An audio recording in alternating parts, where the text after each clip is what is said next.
Kemarin kita merasa bahwa, aduh coba banyak tanggal merah. Sekarang dipenuhi.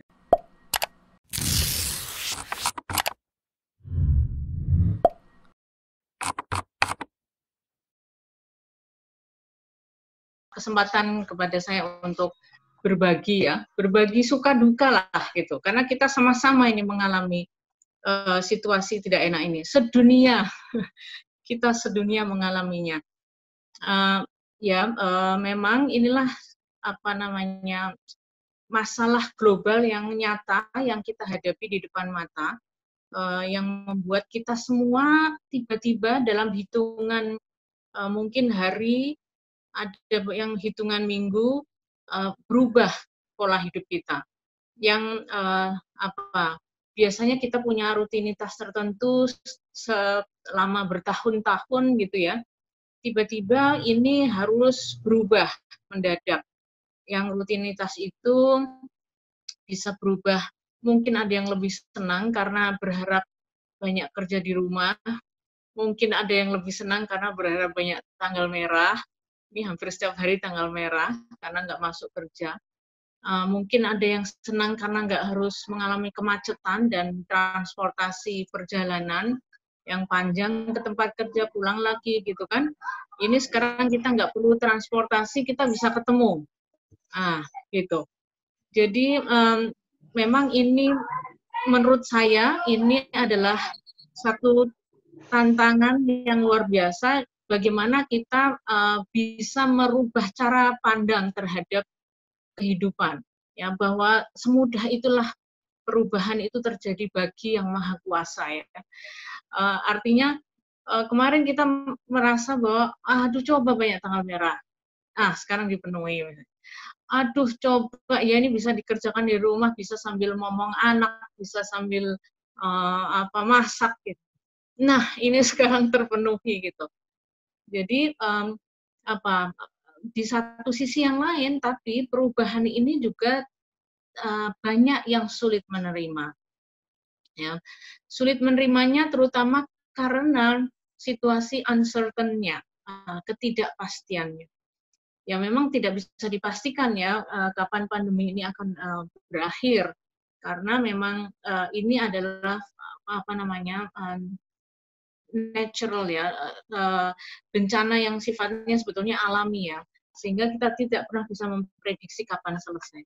Nah, sebetulnya justru disitulah tantangan bagi orang yang beragama adalah inilah tantangannya, seberapa kita memiliki keyakinan bahwa setelah kesulitan akan ada kemudahan. Nah, ini karena forumnya pengajian ya, jadi memang ini bau-bau spiritualitasnya harus lebih kental ini. Nah, dalam mengamalkan itu tadi, keyakinan kita itu, memang ada beberapa situasi dalam masa pandemi ini yang menjadi pemicu problem kesehatan mental ya. Pertama, situasi perubahan pola hidup harian. Jadi pola hidup harian itu yang dari tadinya ada rutinitas persiapan, berangkat kerja, kemudian ada di tempat kerja pada jam kerja, tiba-tiba sekarang ini semua dimulai dan dilakukan di rumah. Nah, jadi tidak ada perbedaan lokasi, tidak ada perbedaan istilahnya orang mau bekerja dengan tetap memakai sarung atau pakai daster itu nggak akan ada yang pernah tahu karena misalnya kecuali meeting seperti ini ya. Itu memang harus dress up, harus pakai baju yang memadai misalnya. Tetapi jika tidak ada meeting, mungkin orang tetap akan bisa tetap menggunakan baju rumah atau sambil melakukan aktivitas rumah dan melakukan pekerjaan. Nah, problem kesehatan mental yang mungkin muncul di situ sebetulnya adalah persoalan-persoalan penyesuaian diri. Jadi problem penyesuaian diri. Ini nanti kaitannya dengan problem penyesuaian diri karena yang tadinya bekerjanya itu ada di lokus atau di lokasi kantor, perkantoran, yang itu beda dengan rumah, maka nanti problem kesehatan mental yang muncul itu adalah soal-soal bisa atau tidak bisa atau kesulitan berkonsentrasi. Ya, karena kan kalau di kantor kita benar-benar bisa semua orang memang suasananya bekerja. semua orang tuh konsentrasinya bekerja ya. Jadi ada fokus yang dilakukan. Satu fokus yaitu pekerjaan kantor. Tetapi dengan kita bekerja di rumah, konsentrasi sangat mudah terpecah. Tiba-tiba harus menerima misalnya delivery service dari penjualan online, tiba-tiba anak menangis minta apa, tiba-tiba ada tukang sayur datang misalnya, dan seterusnya. Banyak sekali distraksi yang harus dijumpai. Lalu juga kemudian dengan bekerja dari rumah ini membuat individu itu mungkin beban pekerjaannya bertambah. Yang tadinya hanya fokus pekerjaan, sekarang harus tambah karena juga fokus kepada domestik, situasi domestik. Lalu juga ada problem kejenuhan karena dari pagi sampai sore malam lagi situasinya ya di ruangan itu bertemunya dengan keluarga, yang itu nanti memicu pada situasi berikutnya yaitu berinteraksi dengan keluarga itu tanpa jeda. Nah, kalau biasanya ada jeda, jadi selama masa kerja itu yang Bapak Ibu ke kantor, anak-anak ke sekolah atau kampus, bertemu sore hari gitu ya, sehingga ketika pulang ke rumah itu ada sharing, hari ini ada apa di luar sana, macam-macam gitu ya, ada jeda waktu untuk tidak bertemu, menjalani kehidupan masing-masing. Tiba-tiba sekarang ini ya uplek-uplek urusannya ya dengan orang-orang yang sama, dan pada kadang-kadang itu diceritakan saat itu juga sehingga benar-benar tanpa jeda. Nah, ini problem kesehatan mental yang mungkin muncul justru adalah misalnya seperti adanya mudah ada konflik, kemudian ada problem-problem diatur dan mengatur, gitu ya. Kemudian juga mungkin tidak ada privasi apabila tidak ada ruang-ruang kerja yang terpisah misalnya, sehingga ada misalnya orang yang harus bekerja karena tidak ruang makan dipakai anaknya untuk mengerjakan tugas sekolah, jadi harus bekerja dari kamar, kemudian jadi ini menimbulkan bisa menimbulkan gagal fokus ya istilahnya. Nah, sehingga muncul kemudian konflik dan seterusnya. Nah, ini yang paling berat itu memang kehilangan pekerjaan. Nah, ini yang sekarang tadi sudah disinggung di awal. Kehilangan pekerjaan ini situasi yang real sekarang kita hadapi karena memang penghentian aktivitas sosial ini benar-benar merubah pola kehidupan ekonomi. Nah, sehingga yang muncul problem kesehatan mentalnya di situ adalah stres akut. Nah, stres akut inilah yang kemudian nanti tergantung di situ masyarakat kita ini sudah terbiasa atau tidak untuk melakukan pengelolaan stres secara positif ya. Nah, kemudian juga kaitannya nanti dengan situasi social distancing, sudah kehilangan pekerjaan, tidak bisa menemui teman-teman karena memang sekarang ini orang bertamu itu juga menjadi sangat jarang, kecuali hanya melalui misalnya melalui handphone gitu ya, atau pertemuan semacam ini.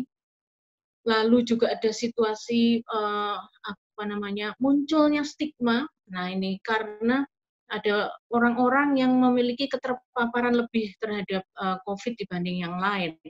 Nah, sehingga seperti para tenaga kesehatan, kemudian traveler yang datang dari zona merah, itu sangat rawan untuk mendapatkan stigma. Nah, ini persoalan kesehatan mental yang muncul di masyarakat ini sekarang sudah nampak jelas bagaimana justru orang-orang yang terpapar dengan COVID ini karena mereka bekerja di bidang kesehatan itu ditolak oleh masyarakat. Bahkan sampai jenazah korban COVID pun juga ditolak oleh masyarakat. Nah, sebetulnya ini memang menunjukkan sisi-sisi di mana masyarakat kita juga ternyata masih tingkat edukasi dan pemahamannya dengan masalah-masalah kesehatan ini juga yang belum rata ya, dan betapa mudahnya mereka mendapatkan stigma atau stigma itu sangat mudah sekali disulut bahkan oleh hoax misalnya. Ini persoalan kita semua tentang literasi juga gitu. Nah, ini sebenarnya problem kesehatan mental ya, yang sekarang ada di masyarakat. Nah, maka memang kemudian tantangannya adalah ini memang masalah yang global dalam arti kata semua stresor yang dihadapi sama pada masyarakat di seluruh dunia, tetapi cara menghadapinya, nah ini yang sangat dipengaruhi oleh kultur setempat. Nah, seperti misalnya kalau di negara-negara maju, industri maju, bukan kita tidak maju ya, tapi istilahnya dalam kategorisasi PBB misalnya negara industri, itu mereka relatif kehidupan keberagamaannya tidak terlalu misalnya kental, tidak terlalu kental. Sehingga ketika misalnya mereka membahas soal penyakit, mereka rasional. Oke, harus dihadapi dengan social distancing. Baik, berarti ini harus lockdown. Oke, lockdown. Dan itu bisa dilaksanakan mungkin dengan relatif lebih mudah dibanding dengan negara misalnya, katakanlah di negara kita, yang kita sangat meyakini bahwa COVID ini kan ini adalah makhluk Tuhan juga, sehingga kehadiran COVID itu semata-mata bukan persoalan penyakit tok, tapi ada pesan di balik itu. Nah, sehingga masyarakat menyikapi pandemi ini dengan cara yang berbeda, sehingga ketika diberikan aturan yang sama tentang social distancing, itu responsnya bisa berbeda. Nah, ini yang menimbulkan dinamika problem kesehatan mental yang muncul di masyarakat. Walaupun memang kemudian ada satu sisi positif yang ditemukan di kalangan masyarakat Indonesia. Saya kemarin membaca salah satu koran dari luar negeri yang dia mengatakan bahwa apa kekuatan Indonesia dalam situasi-situasi bencana. Itu kekuatannya akan nampak sekali. Dan kekuatannya itu adalah pada masyarakatnya. Jadi masyarakat akar rumputnya itu bergeraknya luar biasa, yang ini menunjukkan bahwa modal sosial masyarakat kita itu sangat kuat. Jadi social capital. Nah, social capitalnya itu sangat kuat. Dalam situasi seperti ini, tanpa menunggu aba-aba, masyarakat itu sudah langsung urunan, bantingan, melakukan social networking, percaya saja siapapun yang meminta donasi sampai televisi misalnya, buka rekening ini untuk bantuan, orang bantu, kirim kasih sekian juta, Didi Kempot nyanyi 3 jam, itu dapat berapa 6 miliar misalnya. Nah, itu sebetulnya menunjukkan kekuatan masyarakat kita yang anti ya, sebetulnya anti bagi terjadinya masalah kesehatan mental. Itu kekuatan yang luar biasa. Nah, sehingga kalau menurut saya bagaimana tips untuk bangkit dari masalah kesehatan mental atau keterpurukan mental kita dalam masa pandemi ini, sebetulnya untuk masyarakat kita atau di konteks kita itu ada banyak sekali alternatifnya. Nah, monggo berikutnya, slide berikutnya. Ya, slide berikutnya. Nah, jadi sebetulnya ini ya, kenapa sih orang itu sampai mengalami masalah kesehatan mental ketika muncul pandemi ini? Nah, ini memang karena keberagaman atau individual differences ya, perbedaan individual. Tetapi di situ juga sebetulnya ada persoalan-persoalan di masyarakat kita yang terkait dengan soal daya adaptasinya. Nah, daya adaptasi yang dari situasi tadi rutin tiba-tiba menjadi seperti ini, yang biasanya ada pekerjaan tiba-tiba tidak ada pekerjaan, dan seterusnya. Nah, ketika orang memiliki daya adaptasi yang bagus, dia akan situasi yang menantang itu, dia akan cepat merubah juga strateginya. Kemudian juga soal kreativitasnya. Nah, yang penting lagi itu adalah kemampuan mengelola stres, yang dalam hal ini adalah coping ya. Keterampilan untuk coping. Nah, keterampilan untuk coping ini, memang coping itu bisa positif, bisa negatif. Nah, yang meresahkan kita itu adalah coping yang negatif. Nah, ini yang mungkin coping yang negatif itu yang sudah banyak kita dengar beritanya melalui tindakan kriminal misalnya, atau mungkin bukan agresi terhadap orang di luar, tapi agresi terhadap dirinya sendiri misalnya. Nah, itu yang menjadi persoalan tentang coping ini. Nah, lalu inilah sebetulnya yang untuk orang Indonesia ya, untuk orang Indonesia, kita itu masih percaya dengan kehadiran Tuhan. Nah, sehingga ini sebetulnya modal yang luar biasa untuk menghadapi masa pandemi ini. Ketika corona atau virus corona ini dipandang sebagai inilah juga makhluk Tuhan, karena virus, bakteri, kuman itu adalah juga makhluknya Gusti Allah, ya, ciptaan, karena itu ciptaan. Itu adalah ciptaannya Gusti Allah dan semua ini ada skenario besarnya, yang skenario besarnya itu datang dari Tuhan. Maka ini tidak akan membuat orang menjadi terpuruk atau jatuh.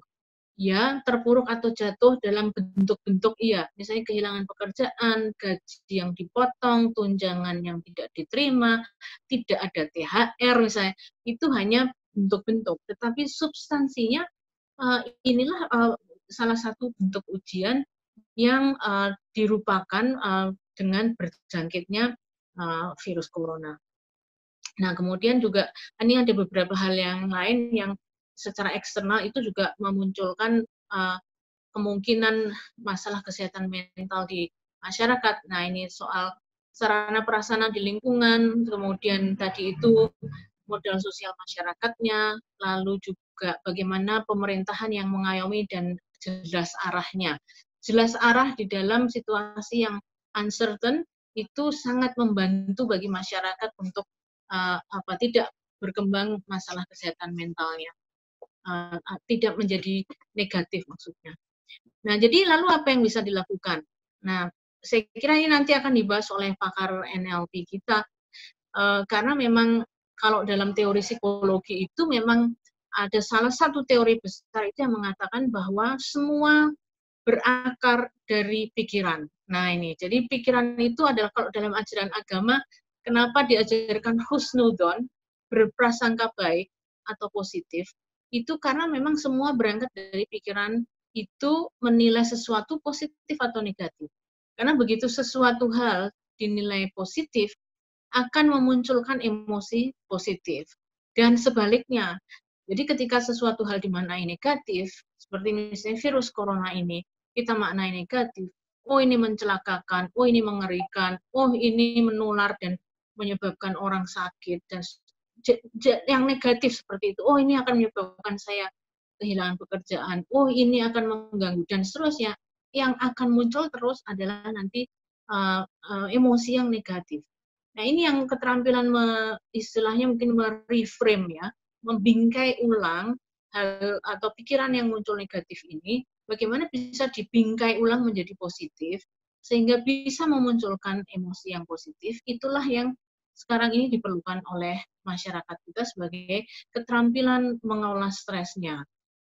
Nah, kemudian juga yang bisa dilakukan sebetulnya adalah memang sekarang ini justru menurut saya ini kesempatan bumi untuk melepaskan penat gitu. Karena selama ini manusia sudah berulah sedemikian banyak sehingga mengganggu keseimbangan bumi dengan polusinya, dengan macam-macam ya yang menimbulkan persoalan, illegal logging, kemudian polusi itu macam-macam, ada suara, udara, lingkungan dan seterusnya. Ini kesempatan bumi untuk bernafas. Yang kita sudah baca beritanya di mana-mana, di mana langit biru itu sekarang sudah bisa nampak di hampir seluruh dunia. Pegunungan Himalaya itu sekarang nampak dari jarak 200 km misalnya. Sungai-sungai menjadi lebih jernih dan seterusnya. Ini satu hal yang yang harus kita lihat sebagai satu hal positif di balik kejadian yang seluruh dunia itu merasakannya sebagai sebuah penderitaan.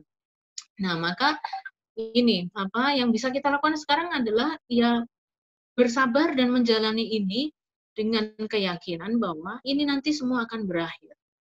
Nah, justru pakailah sekarang kesempatan itu, kita dianjurkan di rumah, maka nikmatilah waktu di rumah itu sebaik-baiknya. Yang tadinya kita sudah nggak sempatnya sholat, hanya sholat 5 waktu, ini kesempatan sholat, apalagi Ramadan, pahala lebih berlipat-lipat ketika Ramadan, ketika menjalankan berbagai macam ibadah, apalagi yang wajib, Nah, maka inilah kesempatan kita untuk meningkatkan kualitas kita sebagai manusia, sebagai makhluk khalifah di bumi ini, dengan meningkatkan tadi pengetahuan kita, termasuk pengetahuan kita tentang ilmu agama. Nah, ini kesempatan yang baik. Nah, jadi saya kira ini nanti bisa dibagikan kepada peserta sedikit handout yang sudah saya buat. Ini hanya untuk memantik diskusi saja yang saya sampaikan. Saya kira itu saja Pak Hatip untuk berbagi waktu dengan pembicara yang lain. Saya memantik sampai di sini saja dulu. Semoga nanti bersambung pada diskusi selanjutnya. Matur nuwun, wassalamualaikum warahmatullahi wabarakatuh.